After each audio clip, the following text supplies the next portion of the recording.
Les pido por favor que vayan al libro de Éxodo, capítulo 3. Éxodo, capítulo 3. Y vamos a leer los versículos 13 y 14. Entonces dijo Moisés a Dios: he aquí, si voy a los hijos de Israel y les digo: el Dios de vuestros padres me ha enviado a vosotros, tal vez me digan: ¿cuál es su nombre? ¿Qué les responderé? Y dijo Dios a Moisés: yo soy el que soy. Y añadió: así dirás a los hijos de Israel: yo soy, me ha enviado a vosotros. Hace unos años yo tuve que viajar a Canadá por razones ministeriales, y unos amigos, hermanos en la fe muy queridos tuvieron la gentileza de llevarme a conocer las cataratas del Niágara.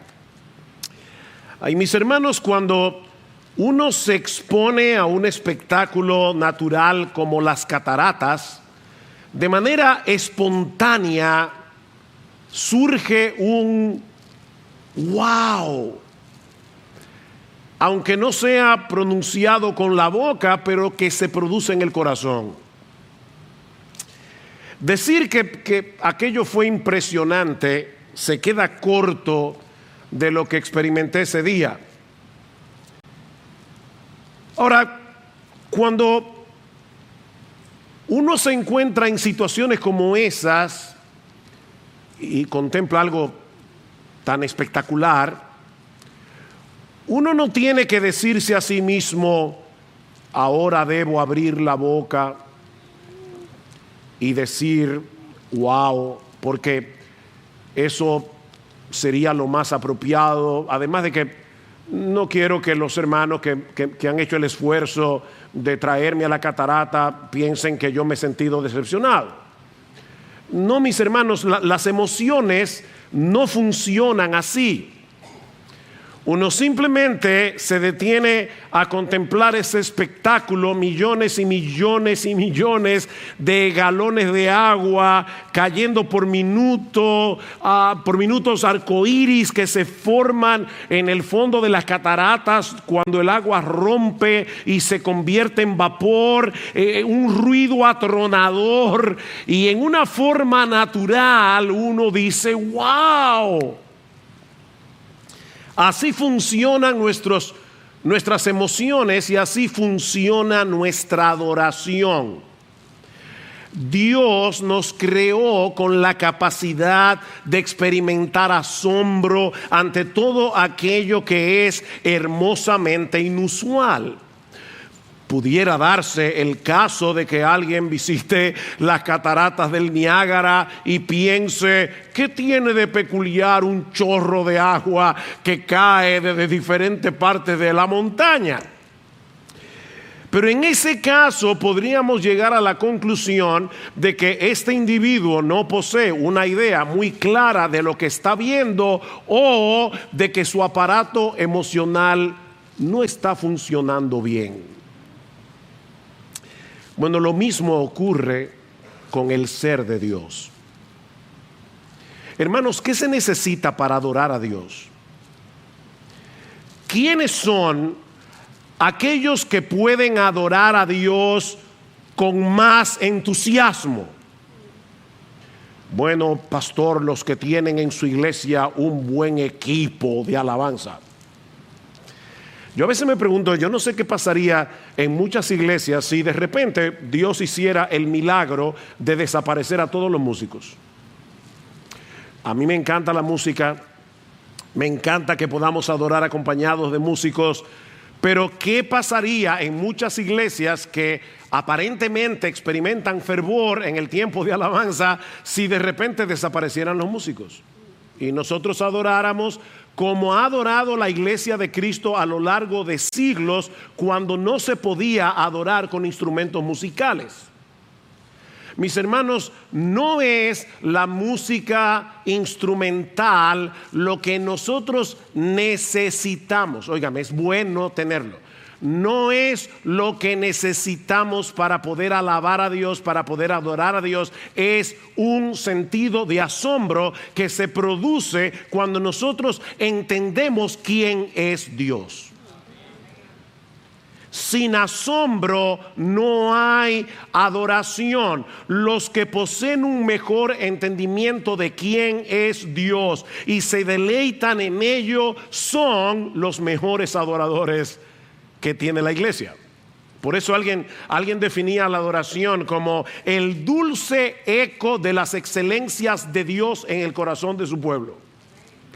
¿Qué es la adoración? Es el dulce eco de las excelencias de Dios en el corazón de su pueblo. Nuestro Dios es absolutamente inusual, porque no hay nadie como Él en toda la creación, nada que se le compare. Él es infinito en su ser, infinito en sus perfecciones, lleno de gloria, lleno de belleza, lleno de majestad, de modo que es imposible conocerle y contemplarle sin ser movidos a sobrecogernos y a proclamar y a querer expresar nuestra admiración. Es la deleitosa proclamación de la gloria de Dios. Eso es adoración. Así dice el Señor, Jeremías 9. No se gloríe el sabio en su sabiduría, ni se gloríe el poderoso en su poder, ni el rico se gloríe de su riqueza, mas el que se gloríe, gloríese en esto, de que me entienda y me conoce. Que se gloríe en eso. Por supuesto, nuestra capacidad de entender a Dios es muy limitada. De hecho, el mismo Dios nos dice también en su palabra que su grandeza es inescrutable. Salmo 145. Ningún ser humano es capaz de comprender a Dios por completo. Y sin embargo, conocemos lo suficiente, dice el mismo Salmo 145, como para contar sus alabanzas a otras generaciones. Dice el salmista, en el glorioso esplendor de tu majestad meditaré. Y lo que yo espero que suceda en esta mañana, mis hermanos, lo que Él está adorando al Señor es que el Espíritu Santo tome su palabra predicada y aumente nuestra capacidad de asombro al considerar la doctrina de la simplicidad de Dios. Como parte de la serie que ya el pastor Salvador inició hace unos domingos atrás acerca de los atributos de Dios. Dios es simple. Lo que yo quiero, mis hermanos, lo que pretendo es que salgamos de aquí anonadados, sobrecogidos, al comprender un poco mejor quién es ese Dios que se nos revela en su palabra escrita y encarnada, y al que llamamos Padre, si es que hemos venido a Cristo en arrepentimiento y fe. Que nuestra capacidad waosística sea aún mayor al final de este mensaje. La simplicidad de Dios. Ese es uno de esos atributos que la iglesia de Cristo ha confesado a lo largo de los siglos, pero del que tristemente no se habla mucho en estos días en las iglesias, o incluso se ignora por completo. Es muy probable que muchos creyentes nunca en su vida hayan escuchado hablar de la simplicidad de Dios, y que incluso algunos se sientan extrañados al escuchar que Dios es simple. No solo extrañados, ofendidos posiblemente con la declaración de que Dios no es un ser complejo. Dios es simple. Por eso me adelanto a decir que al afirmar la simplicidad de Dios, y créanme hermanos, yo voy a hacer todo lo que esté a mi alcance, ¿verdad? Para que esto se pueda comprender. Pero al afirmar la simplicidad de Dios, no estamos diciendo que Dios sea simplista. Hay una diferencia abismal entre una cosa y otra. Por ejemplo, el libro de Proverbios nos advierte que no podemos ser simples, ¿verdad? Una persona simple es una persona que no posee la capacidad ni la sabiduría necesaria para lidiar con asuntos complicados y para tomar buenas decisiones éticas, buenas decisiones morales. No podemos ser simples en ese sentido. Pero decir de Dios que Él no tiene esa capacidad sería un insulto. Entonces, ¿a qué nos referimos al hablar de la simplicidad de Dios? Bueno, veamos en primer lugar la simplicidad de Dios explicada para luego ver la relevancia que tiene entender esto, la simplicidad de Dios aplicada. La simplicidad de Dios explicada. Al decir que Dios es simple, lo que estamos afirmando es que Él no está compuesto de partes. O para decirlo de otra manera, que todo lo que hay en Dios es Dios. No hay nada en Dios que no sea Dios. En ese sentido, Dios es completamente distinto a todas las criaturas que existen en el universo, porque todas las cosas que existen están compuestas de partes. Y precisamente por eso requirieron de alguien que ensamblara cada parte, la colocara en su lugar para que esa cosa sea esa cosa y funcione como esa cosa. Leí recientemente que un Boeing 747 tiene 7 millones de piezas. 7 millones. Es un aparato complejo. Y si una de esas piezas, por pequeña que sea, se daña, puede ser que el avión no pueda volar. De hecho, cuando estábamos ahora, hace poco, en la conferencia de Mujer Verdadera en la ciudad de Guadalajara, no pudimos volar el día que estaba pautado porque el avión tenía una pieza dañada y esa pieza no llegó a tiempo para que nosotros pudiéramos irnos en ese mismo día. Una pieza pequeña puede hacer que un avión no despegue de la pista. Pero Dios nunca tiene que cancelar nada. A Él no le sucede eso, porque todo lo que hay en Dios es Dios. Por eso Él no depende de nada ni de nadie para ser quien Él es. A lo largo de los siglos los teólogos lo han expresado de esta manera: todo lo que está en Dios es Dios. Así que todo lo que Él necesita para ser quien Él es Él mismo. Todo lo que Dios necesita para ser Dios es Él. Pensemos en este pasaje, Éxodo 3, la zarza ardiente, del que ya de hecho Salvador hizo referencia cuando habló de la autoexistencia de Dios. Moisés está en el monte Horeb pastoreando las ovejas de su suegro cuando se encuentra con una zarza que ardía en fuego, pero que no se consumía. Y entonces dijo Moisés: me acercaré ahora para ver esta maravilla. ¿Por qué la zarza no se quema? Ahora, Moisés obviamente no era un experto en química, pero él sabía por experiencia que para que haya fuego se necesita un material combustible, o sea, un material que pueda arder. Así que lo que resultaba sorprendente y maravilloso para él era el hecho de que este fuego, que como vemos más adelante en el pasaje representaba a Dios, era solo fuego, todo fuego.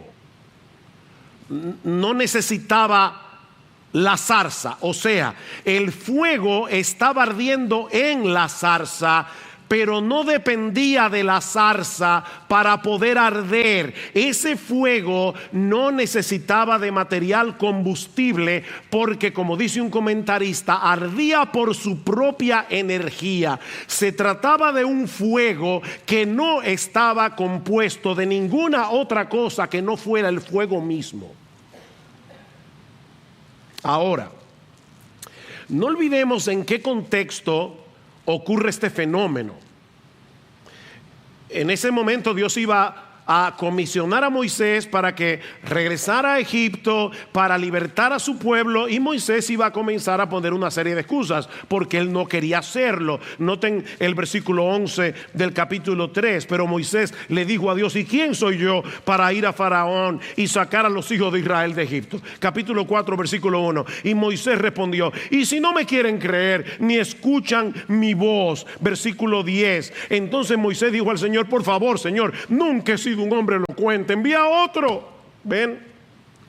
Excusas, excusas, excusas. ¿Qué necesitaba Moisés en ese momento? Oh, pastor, obviamente levantar su autoestima. No, necesitaba saber quién era el Dios que lo estaba comisionando. Moisés no necesitaba autoafirmación. Moisés en ese momento necesitaba saber quién es Dios.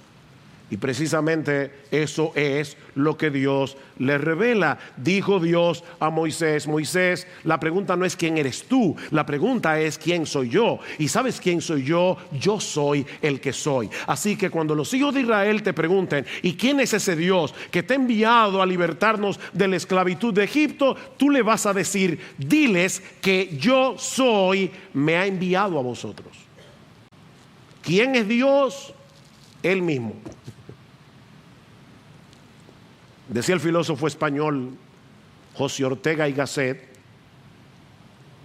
No es una avenida, es un filósofo.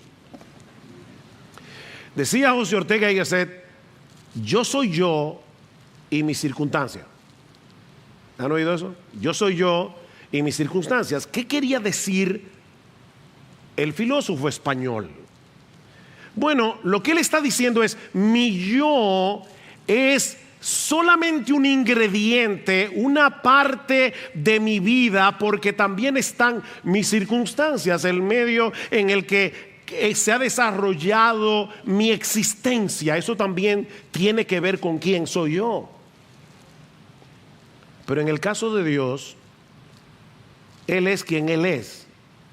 Las circunstancias no juegan ningún papel. Así como el fuego de la zarza no necesitaba ninguna energía fuera de sí mismo para arder, Dios no necesita de nada fuera de sí mismo, ni para existir, ni para ser feliz. Y era ese Dios autosuficiente, absolutamente independiente, la fuente de todo ser y de toda vida, el que estaba enviando a Moisés a liberar al pueblo. Dios no necesitaba a Moisés para hacer su obra, pero todo lo que necesitaba Moisés era a Dios. Dios no necesitaba a Moisés, ni a ti, ni a mí, ni a nadie. Pero tú, yo y Moisés necesitamos a Dios. ¿Se dan cuenta, mis hermanos, que esta no es una enseñanza meramente académica que deba reservarse únicamente para los teólogos? Esta es una verdad esencial acerca del ser de Dios que los creyentes necesitamos conocer para alimentar nuestra confianza y nuestra admiración por Él. Nuestro Dios es quien Él es, porque todo lo que hay en Dios es Dios mismo. Él no está compuesto de partes. Ahora, consideremos por un momento, primero, lo que eso implica en cuanto a los atributos de Dios, y en segundo lugar, lo que eso implica para la doctrina de la Trinidad. Los atributos de Dios. La Biblia dice que Dios es amor, santidad, justicia, bondad, omnipresente, omnipotente, omnisciente, eterno, inmutable y todo lo demás. Pero eso no quiere decir que cada uno de esos atributos sea una parte de Dios.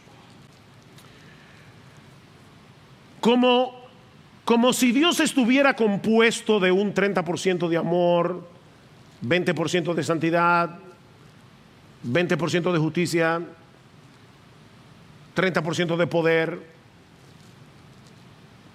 Los atributos de Dios, y créanme hermanos, ténganme paciencia, ustedes van a entender en un momento por qué esto es tan importante.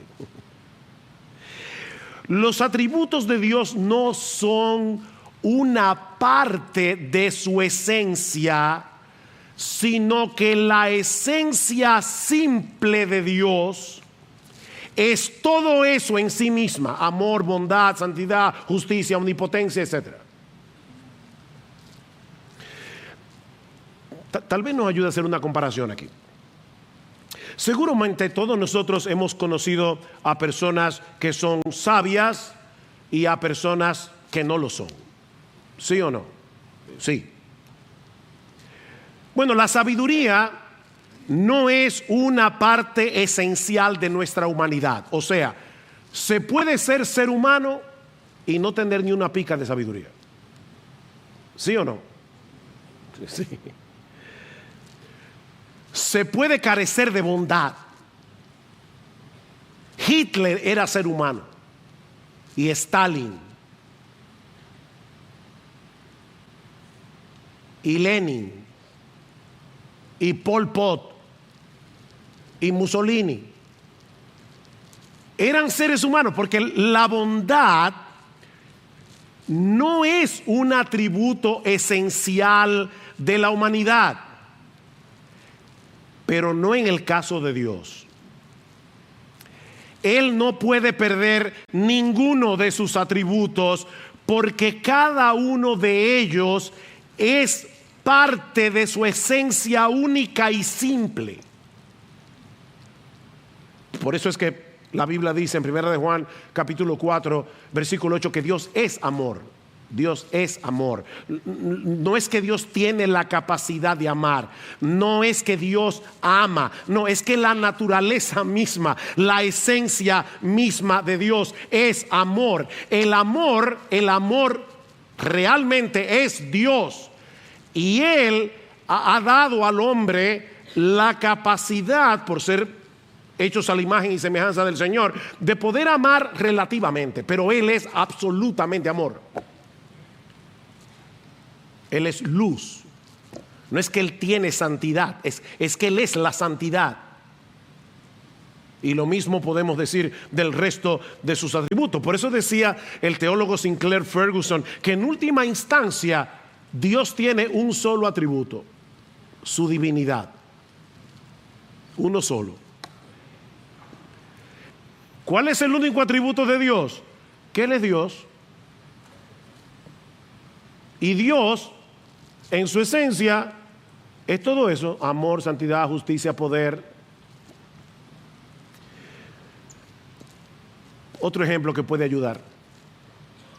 Pensemos en un rayo de luz pasando por un prisma. Como probablemente ustedes saben, en 1666 el matemático y científico británico Isaac Newton descubrió que si un rayo de luz pasa a través de un prisma de vidrio, se dividía en los 7 colores del arco iris: rojo, naranja, amarillo, verde, azul, índigo y violeta. Ahora fíjense, esa luz blanca ya contiene dentro de sí todos esos colores, pero la identidad individual de cada uno de ellos no se hace visible hasta que pasa a través del prisma. El prisma separa los colores y nos permite apreciarlos, pero en realidad, no lo olviden, es un rayo de luz blanca.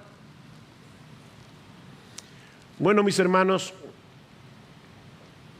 de la misma manera, cuando la gloriosa, majestuosa, hermosa, maravillosa esencia divina llega a nosotros a través del prisma de su palabra, a través de su revelación, nosotros podemos apreciar los diversos colores de esa esencia única de Dios. Y entonces vemos que Dios es amor, bondad, justicia, santidad, omnipresencia, omnisciencia, omnipotencia, inmutabilidad, eternidad, pero un solo rayo de luz. Por eso Agustín de Hipona hablaba de la simple multiplicidad de Dios. La simple multiplicidad de Dios. Necesitamos el prisma de las Escrituras para que ese potentísimo rayo de luz de la esencia divina pueda ser apreciado en diversos colores, porque de lo contrario, mis hermanos, nosotros no podríamos entender a Dios. Tú y yo no podemos entender cómo es posible que haya un ser simple, no lo entendemos. Por eso alguien decía, un teólogo que hizo su tesis, su PhD en la simplicidad de Dios, él decía, no hay una cosa más complicada que explicar la simplicidad de Dios. Eso rompe la cabeza de cualquiera. No podemos entender eso. Todos esos atributos son una parte esencial de su naturaleza. Es precisamente por eso, mis hermanos, que Dios es inmutable. Dios no cambia. Y otra vez, nos ayuda a pensar en nosotros los seres humanos. Una persona puede en un momento dado comportarse con cierta bondad y en otro momento dado ser un mezquino. Nosotros no somos lineales. No siempre somos todo amor, toda bondad, toda compasión. Porque recuerden, la bondad no es una parte esencial de nuestra humanidad. Pero Dios no puede dejar de ser bueno. Es imposible. Si Dios dejara de ser bueno, se autodestruyera. Porque es que la esencia de Dios, la única que Él tiene, es bondad, es santidad, es amor, es justicia, es poder. Dice el salmista en el Salmo 90, Señor, tú nos has sido refugio de generación a generación, antes que naciesen los montes y formases la tierra y el mundo, desde el siglo y hasta el siglo, desde la eternidad y hasta la eternidad, tú eres Dios. Tú eres en eterno presente, tú eres Dios. Él siempre es el mismo. Dios no puede ser menos de lo que es, ni tampoco más. Si yo le dijera a mi esposa, la quiero piropear, y le digo, hoy tú eres mejor que cuando nos casamos, sería un piropo. Si tú le dices a Dios que Él es hoy mejor que ayer, es un insulto. Ustedes no se han dado cuenta que a ningún salmista se le ocurre alabar a Dios y decir, wow, Señor, tú ahora eres mejor. Es que Dios no puede ser mejor de lo que Él es ya. Es imposible, porque Él ya es absolutamente bueno, absolutamente amoroso, absolutamente santo, absolutamente justo.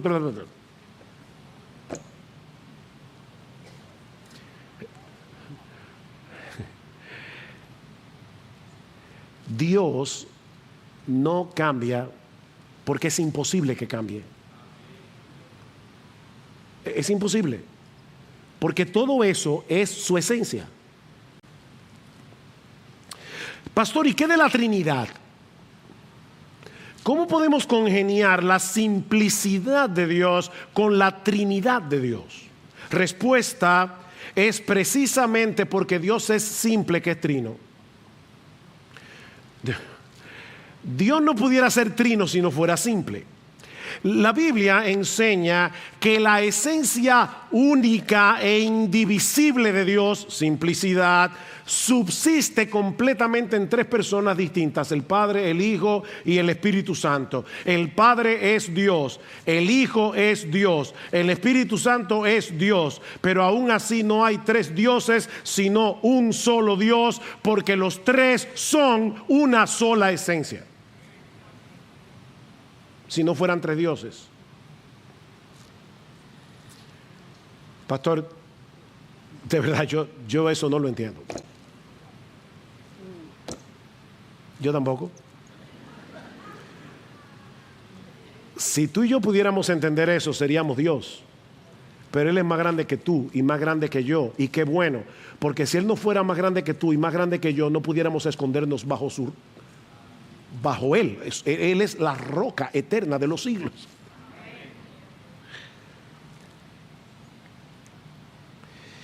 Jamás podremos entender con nuestra mente finita la Trinidad de Dios, pero esa es una verdad que Dios ha revelado en su palabra. Ahora, eso no significa, y aquí es que viene la parte importante, que Dios está compuesto de tres partes llamadas Padre, Hijo y Espíritu Santo. Un tercio el Padre, un tercio el Hijo, un tercio el Espíritu Santo. Como si cada una de las personas de la Trinidad poseyera un tercio de la esencia divina. De hecho, una vez escuché a alguien lamentablemente decir que la Trinidad, eso es fácil, se puede comparar con el huevo. O sea, el huevo tiene cáscara, yema y clara. La cáscara en sí misma no es el huevo, ni la yema en sí misma es el huevo, ni la clara en sí misma es el huevo. Es el huevo. O sea,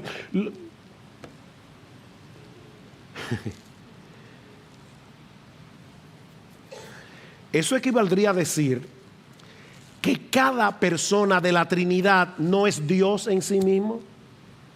Es un tercio de Dios. Como si tuviéramos que sumar a las tres personas para tener la esencia completa de Dios. No, cuando hablamos de la Trinidad, lo que en realidad estamos diciendo es que cada una de las personas comparte igual y plenamente la esencia única y simple de la divinidad. Yo te dije que mi oración es asombrarte, que el Espíritu Santo te asombre. ¿De quién es Dios? No hay nada que se le compare. Nada. Deuteronomio 6:4, escucha Israel, el Señor es nuestro Dios, el Señor uno es. Sorprendentemente ese es uno de los textos favoritos de los musulmanes y de todos los que niegan la doctrina de la Trinidad. Pero lo que ese texto significa no es que Dios es una singularidad matemática, que hay una sola persona que se llama Dios, sino que como Dios es único porque hay una sola esencia divina, Él y solo Él debe ser el objeto de nuestros afectos y de nuestra adoración. Por eso el texto sigue diciendo: el Señor nuestro Dios, el Señor uno es, y amarás al Señor tu Dios con todo tu corazón, con toda tu alma y con todas tus fuerzas. La devoción y la lealtad de nuestro corazón, de nuestra alma, no puede estar dividida porque existe un solo Dios. Eso es lo que significa Deuteronomio. Sin embargo, es interesante notar que la palabra hebrea que se traduce como uno en Deuteronomio capítulo 6, Jehová nuestro Dios, el Señor uno es. Esa es la misma palabra que aparece en Génesis capítulo 2, versículo 24, para decir que en el matrimonio un hombre y una mujer, dos personas, en el matrimonio vienen a ser una sola carne. ¿Ven? No es una singularidad matemática. Son dos personas que forman una sola carne. Bueno, en la Trinidad son tres personas que subsisten en la única y simple esencia de Dios. Así que Dios es uno y es tres, pero en dos sentidos diferentes. Él es uno en cuanto a su esencia, porque solo hay un Dios, no tres. Pero Él es tres con respecto a las personas, porque son el Padre, el Hijo y el Espíritu Santo. Repito, mis hermanos, eso es un misterio que no podemos comprender plenamente, pero es una doctrina revelada que debemos creer. Pastor, ¿y por qué eso es tan relevante? Bueno, ya hemos visto la doctrina de la simplicidad explicada. Vemos ahora la doctrina de la simplicidad aplicada. Y créame, tuve que debatirme en cuanto a cuántas aplicaciones traer. Voy a limitarme a 4.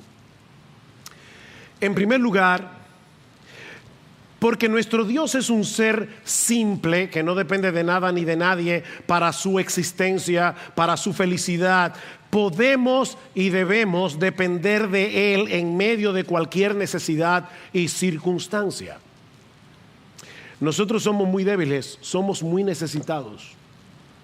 Cualquier cosa puede afectarnos de repente en una forma profunda y significativa, pero no a Dios. Nosotros necesitamos a Dios, tú necesitas a Dios, Él no necesita a nadie. Pero podemos confiar en Dios precisamente porque Él no necesita a nadie, porque Él es simple. Como ustedes saben, el viernes 12 de mayo, mi esposa y yo participamos de una celebración que fue muy importante, de mucho gozo para nosotros. Lo más lejos que yo tenía es que ese día terminaría en la emergencia de un hospital en Louisville, Kentucky, con un fuertísimo dolor de espalda. Esa fue la celebración. Reflexionando después acerca de este incidente, yo decía, Señor, de verdad yo quiero tratar de entender, yo no necesito entender, pero yo quisiera como entender por qué pasó esto, qué tú me quieres enseñar. Y varias cosas vinieron a mi mente en ese momento.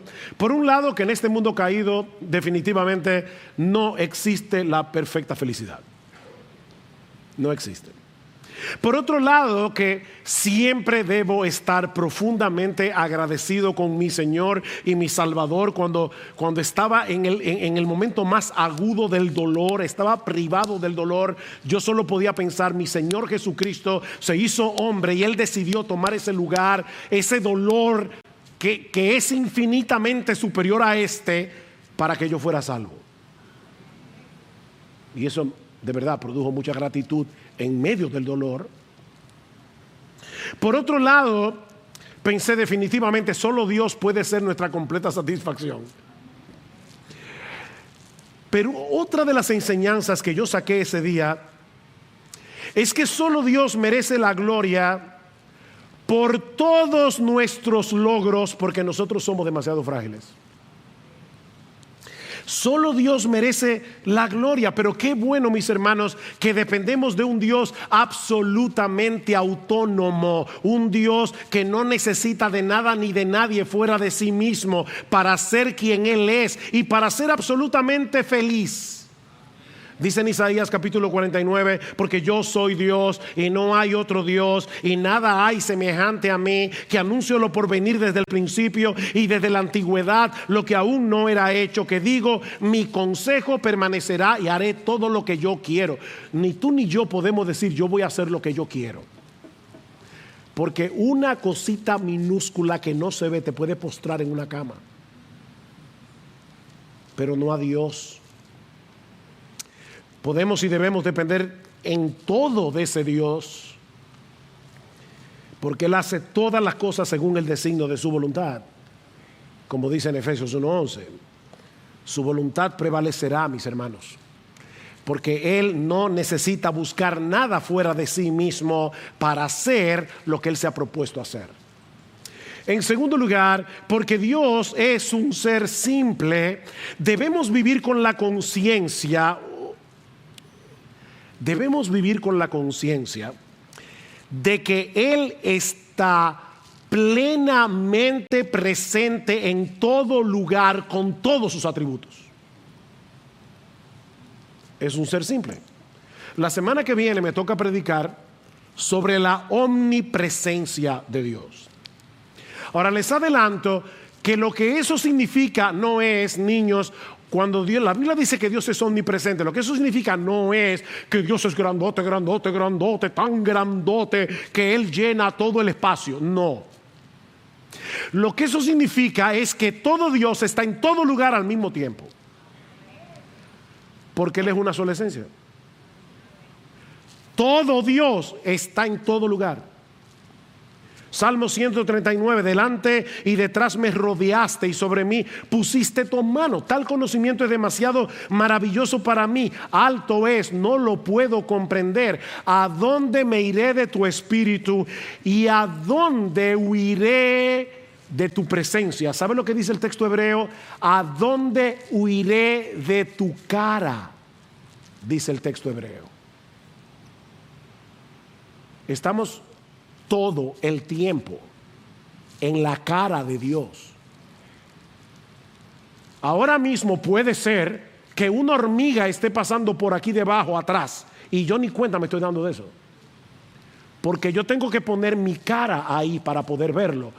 Pero nosotros estamos todo el tiempo en la cara de Dios, porque Él es un ser simple. Si subiera a los cielos, allí estás tú, todo tú. Y si en el Seol hiciere mi estrado, he aquí allí estás tú, todo tú. Si tomare las alas del alba y habitar en el extremo del mar, aún allí me guiará tu mano y me asirá tu diestra. Mis hermanos, Dios no está difuminado, Dios no está diluido por el espacio, como si por aquí estuviera algo de su amor y por aquí estuviera algo de su santidad y por allá estuviera algo de su poder y por el otro lado estuviera algo de su justicia. Todo Dios en todo lugar al mismo tiempo. Si eso no te asombra, yo no sé cómo asombrarte. Dicen Joel Beeke y Paul Smalley, vivimos constantemente en la presencia del Dios infinito, eterno e inmutable, de sabiduría, poder, justicia y amor. Lo que eso quiere decir en la práctica es que debemos vivir en temor reverente, confianza y esperanza todo a la vez.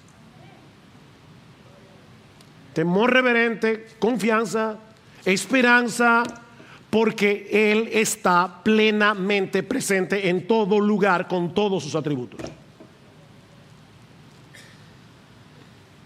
Mis hermanos, debemos suplicarle a Dios en oración que nos ayude a estar conscientes de esta realidad. Sobre todo cuando estamos inmersos en nuestra vida cotidiana. Nosotros podemos estar haciendo la cosa más trivial del mundo y aún la estamos haciendo en la cara misma de Dios. Como también podemos estar en una profunda aflicción y consolarnos con el hecho de que todo Dios está allí con nosotros en ese momento. En tercer lugar, porque nuestro Dios es un Dios simple, en dependencia del Espíritu Santo, debemos cultivar todas las virtudes que nos hacen semejantes a su carácter. Todas las virtudes. Dios no es más amoroso que santo, ni más santo que bondadoso, ni más compasivo que justo. Recuerden, es un rayo, un solo rayo, una única esencia, que es todo eso a la vez. Y Él nos hizo a su imagen y semejanza.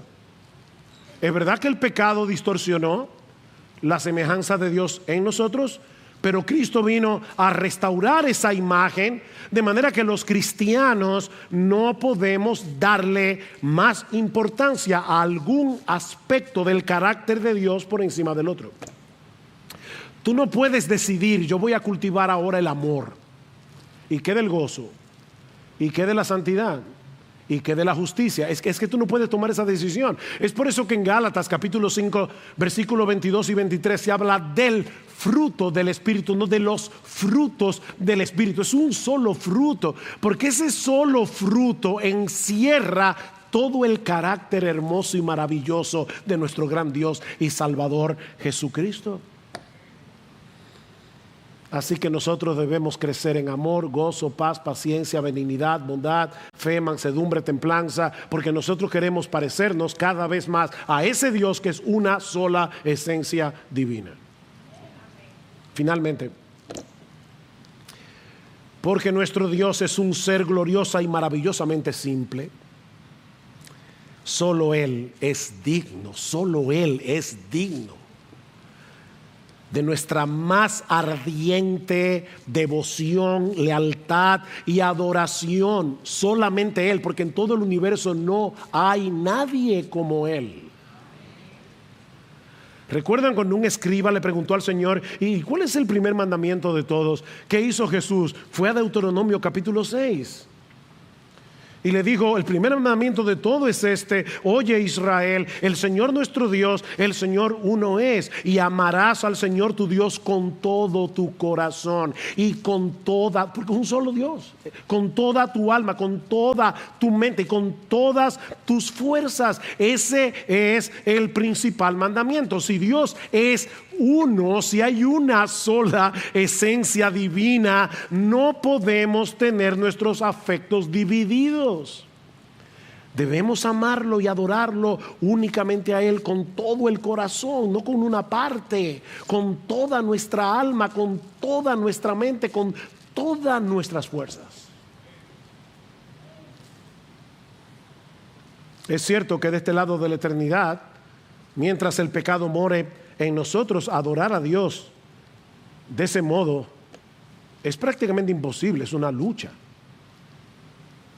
Pero en la misma medida en que se acreciente nuestro asombro por quien Él es, en esa misma medida aumentará el fuego de nuestra devoción por Él. Recuerda, mi hermano, mi hermana, que la adoración es el dulce eco de las excelencias de Dios en el corazón de su pueblo.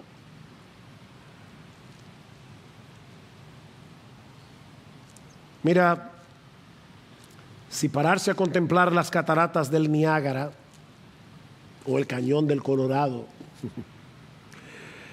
puede llevarnos a sobrecogernos de asombro y llevarnos a decir: wow, no existe nada ni nadie en el mundo que deba producir en nosotros un asombro mayor, un deleite mayor que ese glorioso Dios eterno, santo, justo, inmutable, sabio y bondadoso, al que los creyentes le llaman Padre por causa de nuestra unión con su Hijo.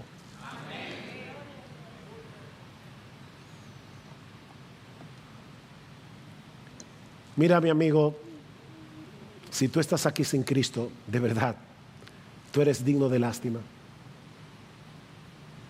Tú eres digno de lástima. No existe un privilegio mayor que tener a Dios como Padre. Conocer a Dios, que se gloríe en esto, en entenderme y conocerme. No se gloríe el sabio en su sabiduría, ni el rico en su riqueza, ni el poderoso en su poder. El que se gloríe solo tiene una razón para gloriarse: en que me entienda y me conoce. Si tú no conoces a ese Dios, tú eres digno de lástima, de verdad. Pero tú puedes conocerlo hoy. Él se ha revelado. Él viene a través de su palabra. Y nosotros podemos conocerlo viniendo a Cristo en arrepentimiento y fe, para que ese Dios, ese glorioso Dios, ese majestuoso Dios, ese incomprensible Dios, venga a ser nuestro Dios y nuestro Padre. Concluyo con estas palabras de doxología en el libro de Judas: y aquel que es poderoso para guardaros sin caída y para presentaros sin mancha en presencia de su gloria con gran alegría, al único Dios, nuestro Salvador, por medio de Jesucristo nuestro Señor, al único Dios, nuestro Salvador, por medio de Jesucristo nuestro Señor, sea gloria, majestad, dominio y autoridad antes de todo tiempo y ahora y por todos los siglos. Amén y amén.